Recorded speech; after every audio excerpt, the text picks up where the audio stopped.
Hi అండి. అందరికీ నమస్తే. 'I hate you my beast' part 2 part 1 చూసి పార్ట్ 2 చూడండి. అంత చిన్నగా అడుగుతావేంట్రా? ఈరోజు మన సూర్య ఫస్ట్ టైమ్ ఒక అమ్మాయిని చూసి ఫ్లాట్ అయ్యాడు తెలుసా అన్నాడు. అతని మాటలు వినగానే సూర్య తన చేతిలో ఉన్న పెన్ని కోపంతో నాని పైకి విసిరాడు. అది నాని భుజానికి కాస్త బలంగానే తాకింది. దెబ్బ తగిలిన చోట రుద్దుకుంటూ, అబ్బా! అదేలేరా కాసేపు చూస్తూ ఉన్నావని చెప్తున్నా అంతే అంటాడు నాని దెబ్బ తగిలిన నొప్పిని ముఖంలో చూపిస్తూ. ఇంకా సూర్య సాధారణంగా నాని ఏమన్నా అంత పట్టించుకోడు. ఇప్పుడు అంతలా కోపడ్డాడంటే నిజమే అయి ఉంటుంది. ఎరా మామా నిజమా? అయితే సంధ్య పరిస్థితి గోవింద సూర్య ముఖంలోకి ఆశ్చర్యంతో చూస్తూ అన్నాడు షాగర్. చచా అదేం లేదురా, ఈ మెంటల్ గాడికి కళ్ళు సరిగ్గా కనపడడం లేదులే, అందుకే ఈ పిచ్చివాగుడు వాగుతున్నాడు అంటూ సంజాయిషిగా అనేసి అతని మాటలు మళ్ళీ గుర్తొచ్చినట్లుగా, రే నీకెన్నిసార్లు చెప్పాను ఆ సంధ్యని నన్ను కలిపి మాట్లాడొద్దని అని అంటాడు సూర్య కోపంగా గొంతు పెంచి. అదేరా మర్చిపోయాను సారీ అని సంధ్య విషయానికి అనేసి, అయినా ఆ నానిగాడు అన్నంత మాత్రాన నువ్వు చూసినట్లు అయిపోతుందా? నేను నిన్నే నమ్ముతానురా మామ అంటూ సంధ్య విషయం మీద కోపాన్ని మళ్ళీ ఇటు మళ్లించాడు సాగర్. సాగర్ చేసిందేంటో అర్థమై మళ్ళీ సూర్యకి కోపం వస్తే ఈసారి ఏ పుస్తకాన్నో బలంగా మీదకి విసురుతాడని భయమేసి, సరేరా నేను నిన్నే నమ్ముతున్నానులే గాని పాపం రేపటి నుండి ఆ అమ్మాయి పరిస్థితి ఏంటో అన్నాడు నాని మాట మారుస్తూ. పరిస్థితి ఏంటి? తనకేమవుతుంది? కాస్త కంగారుగా అడిగాడు సూర్య. ఆ ఆతృతని గమనించినా కూడా నాని ఇందాక తగిలిన దెబ్బకి ఏది అనే సాహసం చేయలేకపోయాడు. ఆ! అవును. అలాంటి అమ్మాయి మీద మన వివేక్ గడి కన్ను ఆల్రెడీ పడిపోయి ఉంటుంది. వాడసలే జూనియర్స్‌ని ఎలా ర్యాగింగ్ చెయ్యాలా అని రకరకాల స్కెచ్‌లు ఫస్ట్ ఇయర్ నుండే వేసుకుంటున్నాడు. వాడి గ్యాంగ్ కలిపి. రేపటి నుండి ఆ అమ్మాయికి చుక్కలు చూపిస్తారేమో అన్నాడు నాని. వాడి బొంద. రేపటి నుండి ర్యాగింగ్ స్క్వాడ్‌లో నేనే ఉంటా. వాడు ఎవరిని ఏడిపిస్తాడో నేను చూస్తా అని అన్నాడు సూర్య దీర్ఘంగా ఆలోచిస్తూ. సూర్య వంక చూసి చూడ్రా అన్నట్లుగా సాగర్‌కి సైగ చేశాడు నాని నవ్వుతూ. ఆ ఇద్దరి సైగల్ని చూసి మీరింక మారరు. నేనెవర్ని ఏడిపించకుండా చూస్తానన్నాను. తనొక్కదాన్నే కాదు అని అన్నాడు సూర్య అడ్డంగా తలూపి. ఇంక పుస్తకంలో మునిగిపోయాడు. ఇంక సూర్య, సాగర్, నాని ముగ్గురు కూడా రూమ్మేట్సు. సూర్య కాలేజీలో ఎవరికి ఏ ప్రాబ్లం ఉన్నా అండగా నిలబడే వ్యక్తి. ఏ రకమైన తప్పు జరిగినా సరే భయం లేకుండా నిలదీస్తాడు మన సూర్య. కాలేజీలో ఉన్న ప్రొఫెసర్స్, లెక్చరర్స్ కూడా అగ్రికల్చర్స్ అందరికీ కూడా దాదాపుగా సూర్య తెలుసు. అతనంటే గిట్టని వాళ్ళు అన్నింట్లోకి వేలు దూరుస్తాడని విసుక్కున్నా సహాయం పొందిన వాళ్ళు మాత్రం తన్ని సొంతవాడి కంటే ఎక్కువగా ఆదరిస్తారు.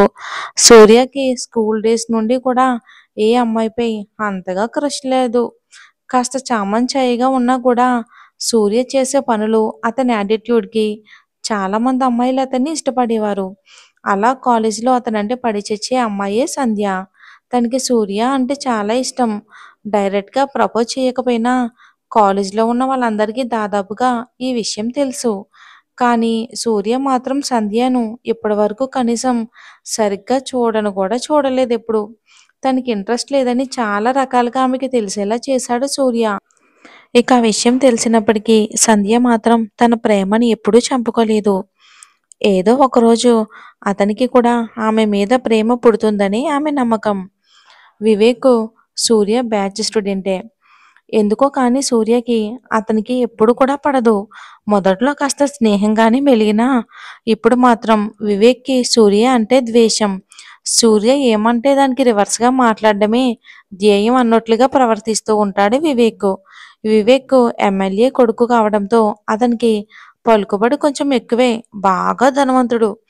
తనొక చోట అధికారం దొరికిందంటే ఇష్టం వచ్చినట్లే ఆడుకుంటాడు మనుషుల్ని. అదన్నమాట. ఇంకా మరుసటి రోజు ఉదయం.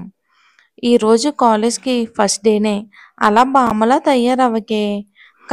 కాస్త వదులుగా ఉన్న చుడీదార్‌ని వేసుకున్న ప్రజ్ఞని పైనుంచి కింద వరకు చూసి అంది రూబీనా.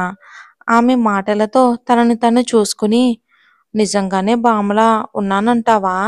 అని అంది ప్రజ్ఞ అమాయకంగా మొఖం పెట్టుకుని. మరి లేకపోతే ఆ డ్రెస్ ఏంటే? ముసలివాళ్ళు వేసుకునే కాస్ట్యూమ్ అది. పైగా ఆ చున్నీకి టాప్‌కి ఏమన్నా సంబంధం ఉందా? అని అంది ప్రీతి.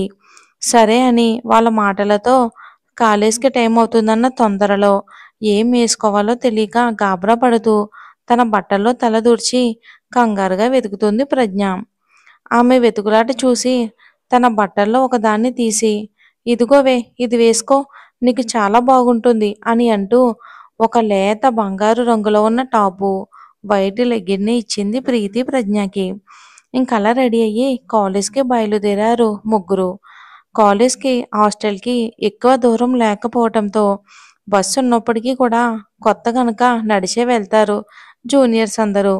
ఇక వాళ్ళు అనుకున్నట్లుగానే వివేక్ అతని గ్యాంగ్‌తో కాలేజ్ బయటే కూర్చుని ఉన్నాడు. ప్రజ్ఞ వాళ్ళు మాట్లాడుకుంటూ వెళ్తూ ఉండగా ప్రజ్ఞని ఆపాడు. Wow baby! ఎక్కడి నుండొస్తున్నావు? అని అన్నాడు కాస్త వంకరగా. ప్రజ్ఞ కోపంతో ఏంటి? అని అంది కాస్త గొంతు పెంచి.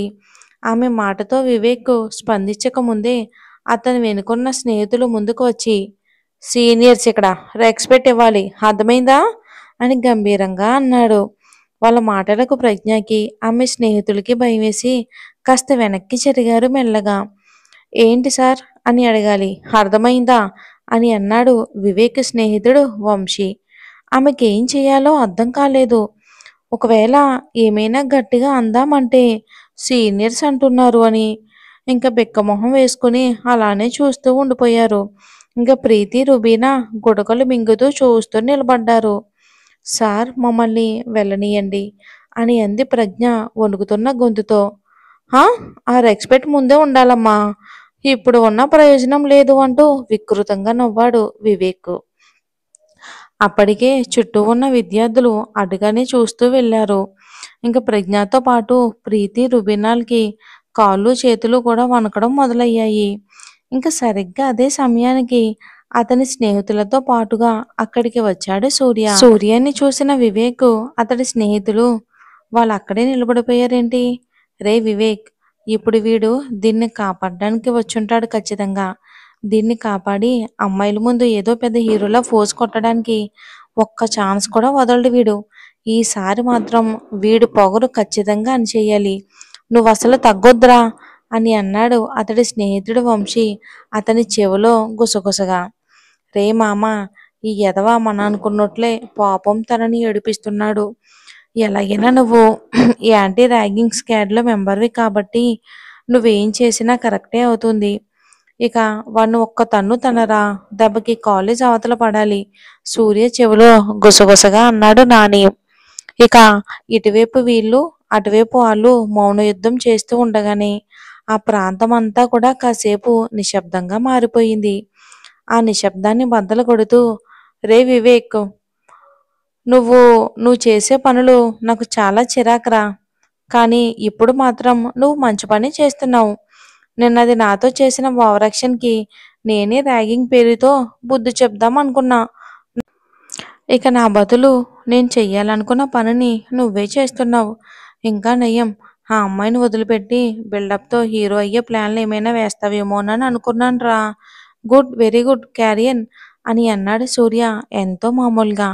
ఆ మాటలతో నాని, శాగళ్ళతో సహా చుట్టూ ఉన్న వాళ్ళంతా షాక్ అయ్యారు ఒక్కసారిగా. అదంతా విన్న వంశీ వెంటనే మామ శత్రువుకి శత్రువుడు మిత్రుడవుతాడ్రా. వాడన్నదే కరెక్టు. ఆ అమ్మాయిని వదిలిపెట్టి ఇన్నాళ్ళు వాడి ఖాతాలో ఉన్న మంచి పేరు ఈ దెబ్బతో ఒక్కసారిగా మన ఒళ్ళోకొచ్చి పడుతుంది. వదిలిపెట్టేయ్ అని అన్నాడు చిన్నగా వంశీ. వివేక్ ఒక క్షణం బాగా ఆలోచించాడు. కథ బాగానే అల్లావు కానీ నాకు కావాల్సింది మంచి పేరు కాదురా సూర్య అని అన్నాడు కాస్త గట్టిగా వివేక్.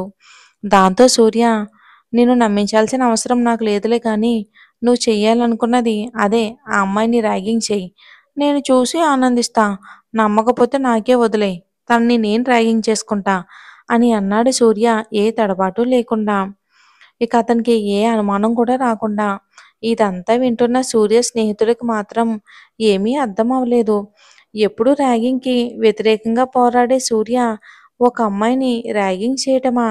అది అందరి ముందు చేస్తానని ఒప్పుకోవటమా?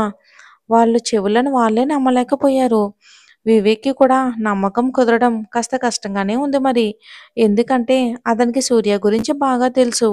అలాగే సూర్య అవసరమైతే కొడతాడు గానీ, అబద్ధం ఆడడని కూడా తెలుసు.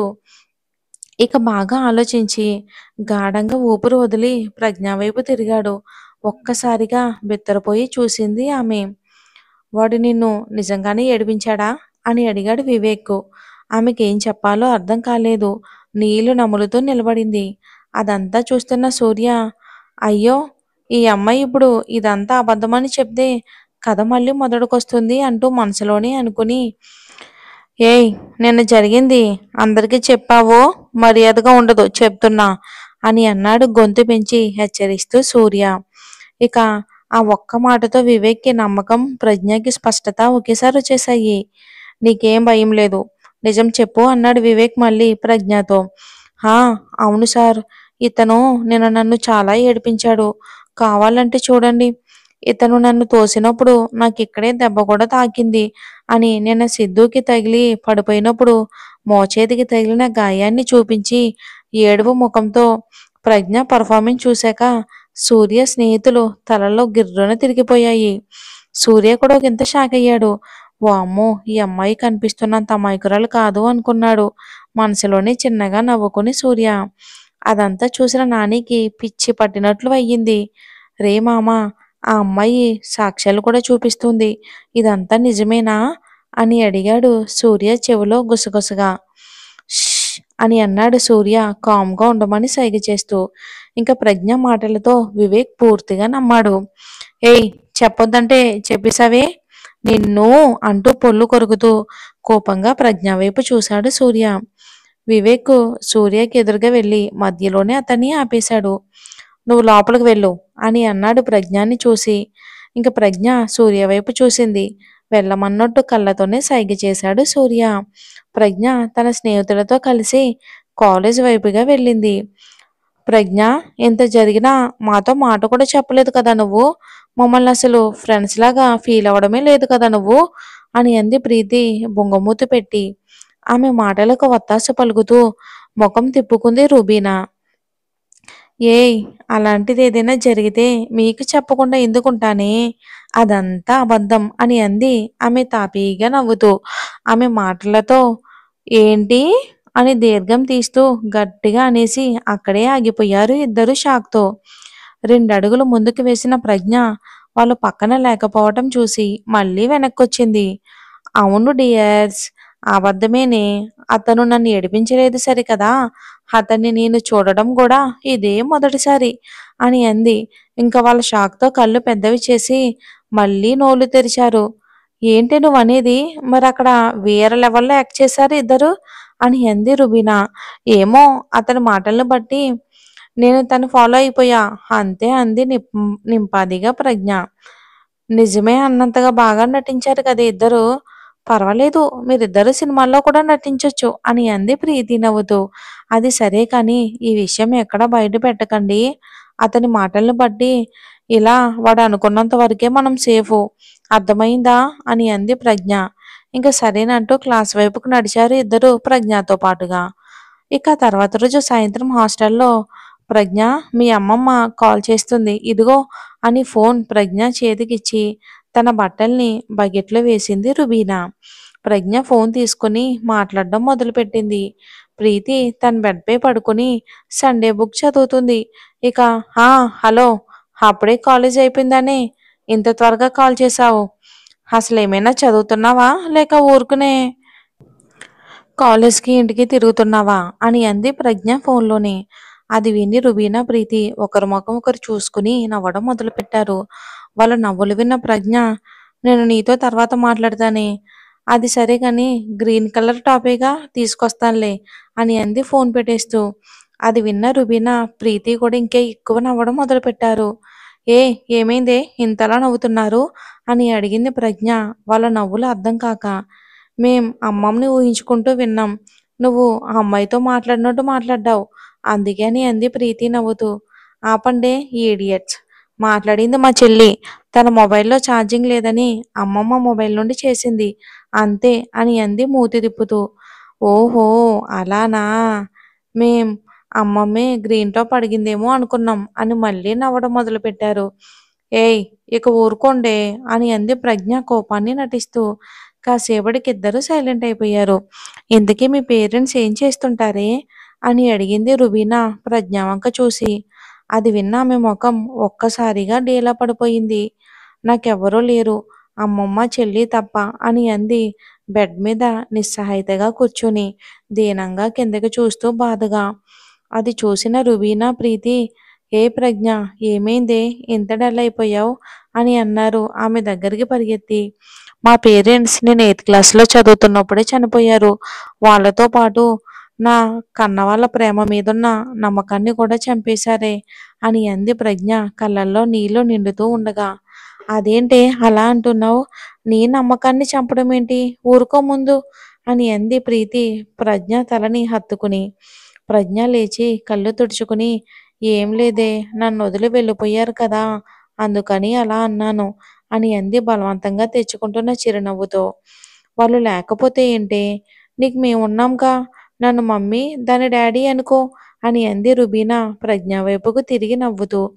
కాదు కాదు నేను మమ్మీ దాని డాడీ అనుకో అని అంది ప్రీతి ప్రజ్ఞ వంక చూసి. ఏ అలా కాదే నేను మమ్మీగానే బాగుంటాను.